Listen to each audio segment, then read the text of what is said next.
যুক্তরাষ্ট্র ও ইরানের মধ্যে চলমান যুদ্ধের অবসানে একটি শান্তি চুক্তি আজ রবিবারই স্বাক্ষরিত হবে বলে দাবি যুক্তরাষ্ট্রের প্রেসিডেন্ট ডোনাল্ড ট্রাম্পের। অন্যদিকে ইরান বলছে কয়েকদিনের মধ্যে চুক্তিটি হতে পারে, ফলে চুক্তি স্বাক্ষরের সময় নিয়ে সংশয় দেখা দিয়েছে। এ বিষয়ে বিস্তারিত আলোচনা করেছেন সহকর্মী ইশরাত সোমা ও সাইফুর রহমান শিশির। ইরান এবং যুক্তরাষ্ট্রের শান্তি চুক্তি প্রায় চূড়ান্ত বলে দাবি করেছেন মার্কিন প্রেসিডেন্ট ডোনাল্ড ট্রাম্প।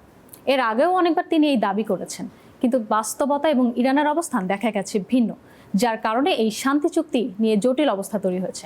শান্তি চুক্তির বর্তমান পরিস্থিতি নিয়ে আলোচনা করব সহকর্মী সাইফুর রহমান শিশিরের সাথে। শিশির, আমরা দেখছি যে ট্রাম্প বারবার বলছেন চুক্তি চূড়ান্ত হয়ে যাচ্ছে, কিন্তু ইরানের অবস্থান এবং ইরানের মন্তব্য ভিন্ন। এখনকার পরিস্থিতি কি আমাদের জানান? ধন্যবাদ আপনাকে। আসলে এর আগের প্রত্যেকবারই একই অবস্থা হয়েছে। ট্রাম্প বলেছে যে একদম চুক্তি হয়ে গেছে, কালকেই স্বাক্ষর হবে অথবা এই সপ্তাহে স্বাক্ষর হবে, কিন্তু ইরানের পক্ষ থেকে সেটি বারবারই প্রত্যাখ্যান করা হয়েছে। তবে এবারের বিষয়টা একটু হলেও ভিন্ন এই জন্য আপনি দেখবেন যে যেমন ইরানের যে পররাষ্ট্রমন্ত্রী আব্বাস আরাকচি, তিনি কিন্তু বলেছেন যে হ্যাঁ, আমরা এত কাছাকাছি এর আগে কখনো আসিনি চুক্তি নিয়ে। এর একটা ইতিবাচক ব্যাপার।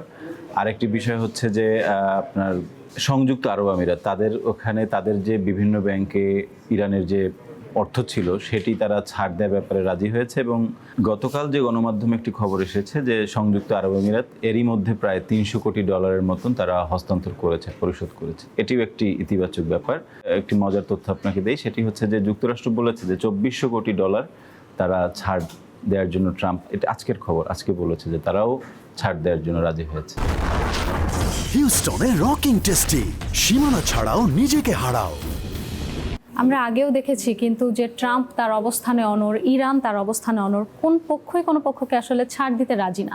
তো এবার আসলে কে কিরকম ছাড় দিচ্ছে, কেউ কি কোন পক্ষ কি কিছু বলেছে?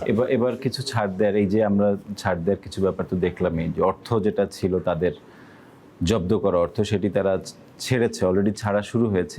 এখানে একটি ব্যাপার দেখা যাচ্ছে। আরেকটি হচ্ছে হরমুজ প্রণালীতে যে ইরানের যে মাইন পুঁতে রাখা ছিল সেইটি অপসারণ করার জন্য বিভিন্ন উদ্যোগ নিয়ে আলাপ আলোচনা হচ্ছে। এবং আজকে পাকিস্তানের যে প্রধানমন্ত্রী শাহবাজ শরীফ এবং আজকে কাতারের একটা নেগোসিয়েটর একটা দল, তারাও হচ্ছে যে তেহরানে গিয়েছে যে এই যে সমঝোতা স্মারক যেটি স্বাক্ষরিত হবে তার ভাষা কীরকম হবে সেটি নির্ধারণ করার জন্য।